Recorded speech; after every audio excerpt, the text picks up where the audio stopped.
heerumeen waggaa 8 guutuu kabaja yookiin immoo durbummaa kiyya waliin hin ture. Jaarsi koo anarraatii fudhachuu dadhabe.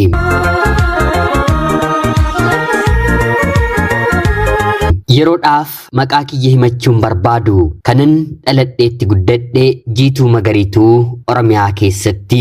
Barnoota kiyyallee haga kutaa 4 qofattiin baradhee xumure. Kutaa 4 booddee manni barumsaa jiru magaala waan na ta'eef ganda keenyarraa imalanii yookiin immoo deddeebi'anii isaa ol barachuun keessumaa immoo dubartootaaf baay'ee ulfaataadha. Magaala aanaa keenyaa fi ganda keenya gidduu bosona guddaa hamaa bineensi hedduun keessatti argamuu fi hattoonni yookiin immoo shiftoonni keessatti dahatanii rakkoo xiqqaatii hanga guddaatti dhiira irrattis ta'e dhalaa irratti gaggeessani waan na ta'eef sanaan booddee barachuuf maatiin kiyyas anis fedhii hin qabnu ture. Maarree baradhee fixeen jechuun barnootuma kutaa 4ffaa ergan xumuree booda hangan heerumaaf ga'utti maatii makoo bira waggaa 3 ture. Kun naannoo keenyatti waanuma baratamedha. Tarii maatiin dursee fira gaarii obbolaa adaadaaf eessuma magaalarraa yoo qabaate malee dubartiinis dhiirris humna hin qabne ganda keenyatti dhalatee guddate hedduunsaa barnoota kan addaan kutee kutaa 4ttidha. Yoomammoo haa ta'u obbolaan ishee eegu wal eegu jedhaman 2 3 4 ta'anii barnootatti deddeebi'uun ol kutanii barachuun illee ni danda'ama. Kan baratan hedduunis ni jiru. Hireen jireenyaa fuula kitaabaa garaa garaa nama argisiisti. Dhukkubbiin inni tokko dhukkubsatuu fi inni gara biraa dhukkubsatu immoo garaa garadha. Umriin koo gaa'ilaaf akkuma gaheetti maatiin koo nama gaariidha nama jedhan nama gaariirrayyuu darbee qabeenyallee ni qaba kan jedhame biyya Saawudiitii hojjetee firii jireenya isaa immoo biyya kana keessa jiraachuu kan barbaade reefuma nama dhufe tokkootiif kaadhimamtuu na godhanii. Namni kun yeroo sanatti umriidhaan dachaa kiyyaa olii. Isa sin beeku mucaa eenyu akka ta'e sin beeku. Haa ta'uutii garuu umrii sanaa booddee heerumuun dirqama kiyya waan ta'eef qofa maatiin koo nama kanaaf na kennanii. Namni kunis maatiinsaa ganduma keenyadha. Obbolaasaa malee cirumaallee ani san beeku. Haa ta'uutii garuu fira biyyaan baate akka qaban akka inni isaan gargaaraa ture ni odeeffama. Nama kanaaf egaa maatiin koos si madaala jedhanii itti na kennanii. Namni kun biyya Saawudii waggaa hedduu erga jiraatee booda gara biyyaatti deebi'ee konkolaataa Ayisuuzii jedhamtu haaraa bitee magaala keenyaa fi magaalaa Finfinnee gidduutti jimaa daldaluutiin nama jireenya jalqabedha. Egaa akka naannoo keenyaatti namni tokko sooressa jedhamuudhaaf konkolaataan isaan barbaachisu. Biyya alaa deemee deebi'uunsaa sooressa jedhamuutiin oladha. Yeroon aniin isaaf kenname dubartoonni ollaa keenyaa na beekan siif bari heeruma toon taane carraa lootariitu si dhaqqabe naan jedhanii na gaggeessanii. Namni kun cidha yookiin illee aruuza hin barbaadu jechuun maatii koo dide maatiin kiyyas homaa rakkoon qabu. Wanta gaafatamte kanfaliitii intala fudhu jedhanii kan ilaalan kabaja yookiin immoo ulfina isaanii otoo hin taane maallaqa isaa wanta ta'eef haalumti kiyya jalqabarraatiyyuu kan bade ture. Darbe immoo namni kun maatii koollee akka maleetti tuffataa kabajan qabuu fi maatii isaa yeroo dhiyoositti gara magaalaatti galchee maatiin isaa magaala waan jiraataniif tuffii guddaatu funyaansaarraa yeroo hundaa dubbifama. Haa ta'uutii garuu namni kun maatii koos eenyuyyuu qabeenya farkaa argee haa tuffatu malee mataansaa eenyu akka ta'e maal akka fakkaatu fuulleedhaan of ilaalee of taajjabee yookiin immoo of madaalee hin beeku. Jalqabumaan isatti heerumeen jiraachuu akkan jalqabeen namoonni ollaa ani waliin jiraadhu inni beeki. Kana dura biyyaan baatti fuudhee ijoollee 2 3 ni qabaa naan jechuullee eegalanii. Yeroon isaatiin gaafadhu nama kabaja isaa eeggate otoo ofiif kabajan qabaatiin maatii koodhaan naaf barbaadaan jedhaayii sobadha. Wanta namni dubbatu tokkoyyuu dhugaa jettee hin amaniin jedhee na amansiise. Dubartiin akka koo umrii kanarratti kan qabdu kabaja ishee fi bifa isheedha. Kabaja koo qabadheetan isa waliin jiraachuu jalqabee. Namni kun jechuun abbaan manaan koo ulfaatinni isaa kiloogiraama 48dha. Nyaata kan jedhamu daabboo gogaa shayeetti cuubee galgala nyaachuurraan ala ciree laaqana irbaata kan jedhamu gonkumaa hin nyaatu. Kan inni nyaatu ganama barii sa'a tokko kaasee hanga galgala sa'aatii 2tti jimaa ni qama otoo hin taane jimaatu afaansaa keessa jiraata. Otuu jimaa qofa ta'ee kunumtuu bareedaa ture. Tamboon paakkeettiin 4 guyyaatti isan gahu. Biyya hambaa ture waan na dhufeef hiriyoota yookiin immoo namoonni dur waliin guddatan isa waliin turuun yookiin immoo ooluun ajaa'iba waan ta'ee isaanitti mul'atuuf jimaan keenyi jamaa keenya waliin jechuun waliin oolu. Kaffaltii isaanii guutuutti isatu danda'aafi ganama barii akka nama hojii qabu manaa dhufanii balbala rukutanii isa waamu hundumtuu jimaa gaariin jiru barbaadaniitti kennu ni bita waliin afatanii aarsatanii qama'aa oolu. Inni bakkuma tokko taa'a isaan bakka hojii isaanii gahanii deddeebi'u. Ofii konkolaataa waan qabuuf konkolaataa isaa immoo konkolaachisaan hojjetee dalagee akkaawuntii isaa irratti waan naquuf dhiphina jireenyaa tokkollee hin qabu. Maarreegaa konkolaataa qaba haa ta'uutii garuu foon ofirraa hin qabu. Dhiigni qaama isaa keessa hin jiru. Kana qofaa miti. Amma gaa waan kana yeroon dubbadhu na amanuufillee tarii isinitti ulfaachuu ni danda'a. Abbaan manaan koo akka abbaa manaatti yeroo hundaa qabattoo baafatee narra ciisuuf waliin akka ciisnuuf uffata baafatee dhufa. Haa ta'uutii garuu guyyaa tokko qaamni isaa qaama koo keessa seenee hin beeku. Maali qaama saalaa ofirraa hin qabu moo naan jechuu ni dandeessu. Isas ni qaba. Haa ta'uutii garuu qaamni saalaansaa akka bishaanii lallaafaa. Nama dhiiga hin qabne waan na ta'eef qaama saalaa akka dhiiraatti ka'ee dhaabbatu ofirraatii hin qabu. Maali hin safeeffattu kan abbaa manaa keetiin akkana jedhu naan jechuu dandeessu. Ani garuu kanaaf safuu hin qabu jedheetan isinitti dubbadha. Otuu guyyaa tokko lama torban tokko baatii tokko waggaa tokko ta'ee rakkoon qabu. Dubartiidha iccitii mana kooti jedheen eeggadheen dabarsaa. Haa ta'uutii garuu haga umriin koo waggaa 23 guututti umrii waggaa 14tti heerumeen waggaa 18 guutuu kabajni durbummaa koo anarraatiin banne. Sanyii isaa ija kootiin hin argine. Kanarratti immoo namumti afaansaa banamee oduuma haasa'uu beeku ni jira mitiire. Abbaan manaan kee abaluu waliin bakka kanaatti argame naan jechuuf kan odeessuuf yaalu ni jira. Ani garuu garaa kootti kolfeen baga dhaabbate. Ati isa barbaaddee ture maaf hin deemtu bira yoo feeti si haa fuudhu nan jedhan ture. Dubartii biraa bira dhaabbachuu miti haadha manaasaa guyyaa tokko gammachiisuu kan hin dandeenyedha. Waggaa 8 nan obsee yoon jedhe anaan amantu tarii na amanuu dhiisuu ni dandeessu. Gaa'ela isheef jettee maatii koo kabachiisuuf jecha fedhii koo ukkaamseen amalan taane ofirratti baasus kaduraarraa ofiif jijjiiramus danda'een nan jiraadhan ture. Rakkoon kan koo miti kan maatii isaati. Waggaama tokko erga waliin jiraannee booda haati manaan kee meerre hin ulfoofne moo dhalasiin godhattu taanaan maaliif waliin jiraatta? Duruu hiyyeessi tolan jaallatu jechuun maatiinsaa warrumti akka maatii koo hiyyeessa turan magaaluma waan galaniif jecha kana narratti haasa'uu jalqabanii. Waggaa 2 waggaa 3 yeroo guutummoo keessumaa haati dhuftee kan ilma keenyaaf hin deenye mana kana keessaa maal fuuta? Bahii deemi jechuun na ari'uudhaaf dullaa yeroo narratti qabattullee ni qabdi. Inni ittuu gogaadha gorsites abaartes deebiis jalaan qabu. Ganama barii bahee galgala toora sa'aa 4tti darbaanni isaa silaa daabboo tokkitti yeroo sanatti qarshii 1 qarshii 3 yeroo dhiyootti immoo qarshii 5 biyya keenyatti kan turte amma immoo tarii qarshii 10 laata. Yoon dogongoruu baadhee irbaata isaa waan na ta'eef gatii daabboo kanaallee yeroo yerootti kaaseen hiriyoota kootti waan hin himuuf sirriitti nan beekaa.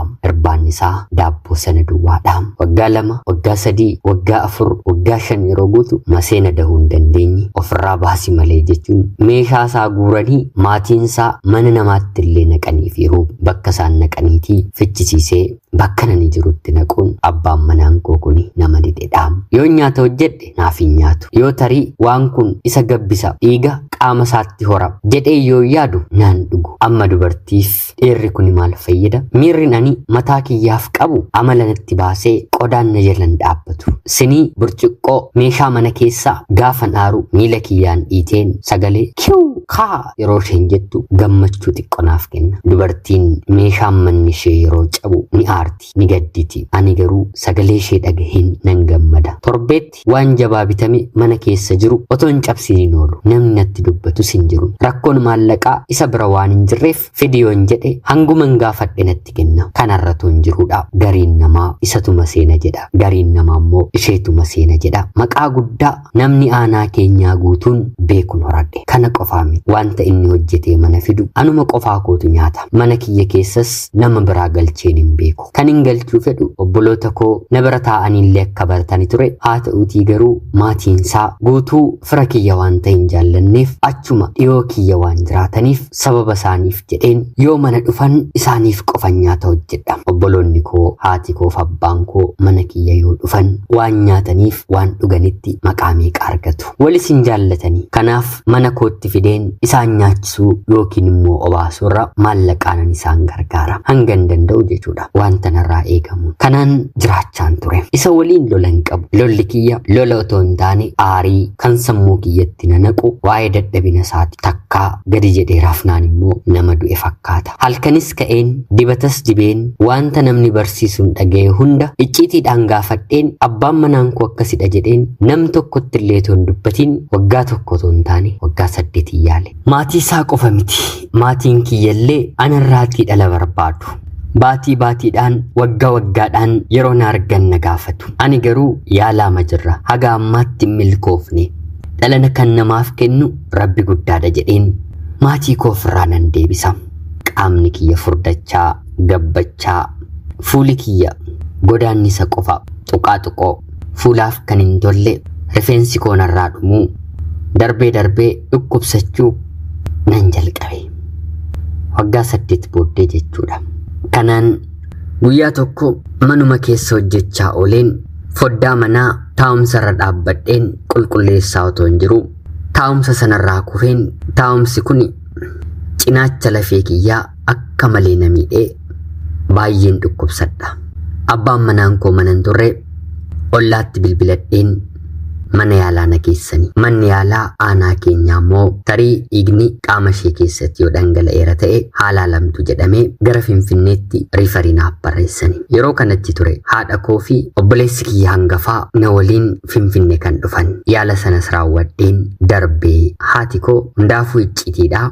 Maaliif dahuu fi dahuu dhiisuu keefillee asitti yaalan gootuu jettee na gaafatti. Yeroo kanatti ani icciitii mana koo keessaa haadha kiyyatti illee dabarsee kennuu dhiisuudhaaf jecha lakki haadha koo hin ta'uun jedheen. Haati koo har'uman dhuma dubbii kanaa yoon beeke malee sin dhiisu maallaqa qabda. Of ilaaliitii yookiin ana yookiin isa jedhi tokkoo keessanitti dubbiin haa muramu. Hanga yoomiitti nutis warrisaas maqaan taaniin duuba keenaan nofna. Dhugaa yoo ta'e ni fudhatta. Dhugaa miti yoo ta'e ni dhiista. Kanuma naan jette. Yeroo kanatti obboleessa kiyyaatiin al takkaa gadi bahimee haadha kiyya waliin kan hinaasa'uun qaban jedheen. Innis gadi ba'e. Haadha kiyyaan ilaa haadha koo dubbiin akkas miti. Ani ofin ilaalle. Haa ta'uutii garuu dahuu nan danda'a jedheen nan amana. Baatii baatiidhaan marsaa laguu nan arga. Haa ta'uutii garuu abbaan manaan koo akkuma argitu qal'aadha. Dhiigas of keessaan qabu. Nyaanni isaas dhugaatiin isaas jimaa fi tamboo qofadha. Heerumeen hangarraatti akkana ta'een hin beeku. Har'allee durbummaa kiyya waliin jira jedheen waan mataa cabsu hanga haati koo amanuu dadhabdutti ittan hime. Haati koo kuni soba. Dhiirri akkanaa dachee kanarrayyuu hin jiru. Maraatuun illee qaama isaanii kaafata. Jettee naaf deebiste. Mana yaalaa jirra mitiire kutaa dahumsaa deemeen akkan ilaaluun taasifame. Haadha koof obboleessa koo biratti gaa'elatti seeneen waggaa 8 booddee kabaja durbummaa akkan qabu ragaa kennanii fi yeroo kanatti ture obboleessi koo kolfuus dhiisuus waliisaa wallaalee harka isaa lamaaniin mataa qabatee maal yoo ilmi dhiiraa dhiiruma ta'e jechuun yeroo sanarraatii kaasee rakkoo abbaa manaa koo yeroon isatti himu afaan isaa keessaa jimaa tufe. Tamboollee akkanuma ni fudhata ture. Tamboo kanas ofirraa dhaabe. Dhugaatii farsoo biiraallee ni dhuga ture. Edaa waan kuni waan ilmoo dhiiraa fayyadu ton taane waan ilmoo dhiiraa ajjeesudha jechuun ofirraatii kute. Anaana isaati koo guyyaa kanarraatii kaasee mana abbaa manaa keetti hin deebitu naan jette. Anaafis naagameera wanti inni qabeenya jedheen irraa hirachuuf fuuldura isaa dhaabbadheeru hin jiru mana maatii kootti hin deebi'e. Waggaa iyyuu hin guunne abbaan manaan koo eega ati deemte jechuun guyyaa tokkollee dhufee maaliif na dhiistee deemte jedhee otoo nan kadhatiin haadha manaa gara biraa kan fuudhe. Haati manaansaa dura ulfooftee dhufte haa ta'u hin beeku ergasii waliin jiraatti ulfoofte rabbumti guddaanaan beeku haa ta'utii garuu yeroo gabaabaa keessatti deesseef. Yeroo kana gaa uummannis hawaasni naannoos mirkaneeffate mitiire qubasaa gara kootti galagalchuun intalli obboluu maseenidha. Dahuu hin dandeessu. Abbaan manaan ishee waggaa amma kanaa dhala malee jiraate sanuu isheen dhiistee baatee waggaa tokko keessatti dhala argate jechuun mata dureen haaraan jireenya koorratti baname. Yeroo kana ture haati koo mudhii hidhattee ani kanaan mataa dhukkubsachuun barbaadu.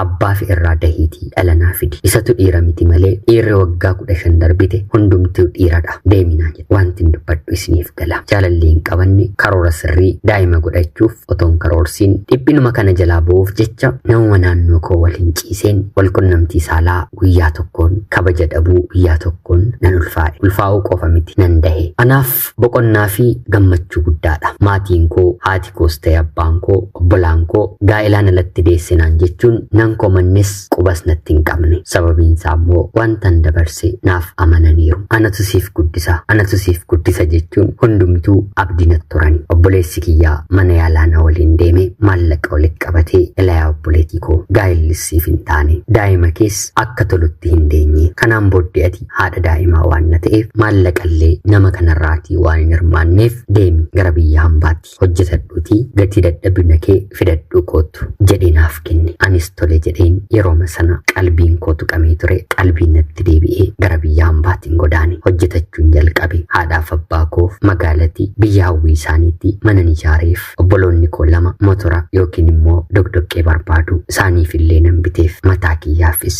lafa baatii baatiidhaan bakka 4 biteen yeroon dhufu isa tokko gurgureen isa tokko irratti ijaarradha. Isa tokkoon immoo hojiitti hojjedheen nan karoorsan jedhe. Haa ta'uutii garuu yeroo gabaabaa keessatti gatiin lafeen kanaa baay'ee ol ka'uun obboleessumti koo kan hangafaa oolmaa narraa qabu kuni walakkaa naa kenniitii walakkaa immoo siif hin gurguranaan jedhe. Gatii gaarii ani yaanneen naaf gurguree ofii walakkaa yookiin immoo bakka 2 fudhate mitiire bakka tokko gurguree bakka tokkotti mana ijaarratee ijoollee isaa waliin jiraachuu jalqabe. Anis maallaqa sana fudheen eega sanaa waggaa 2 hojjedheen waliigalaan biyya hambaa keessa waggaa 7 maallaqa guddaa hojjetadheen hojii daldalaa biyya Dubaayii fi Itoophiyaa gidduutti deddeebi'een yeroo ammaa kana hojjechaan jira. Waan hundumtuu namaan bareeda mitiire haala kanas namaan bareetu naaf mijeesse. Karaan ittiin bare kuni gara gaa'elaatti illee naaf deema jedheen abdii yeroo dheeraaf qabadheen ture. Haa ta'uutii garuu hin milkoofne hin taane. Wanti ta'us rabbumaan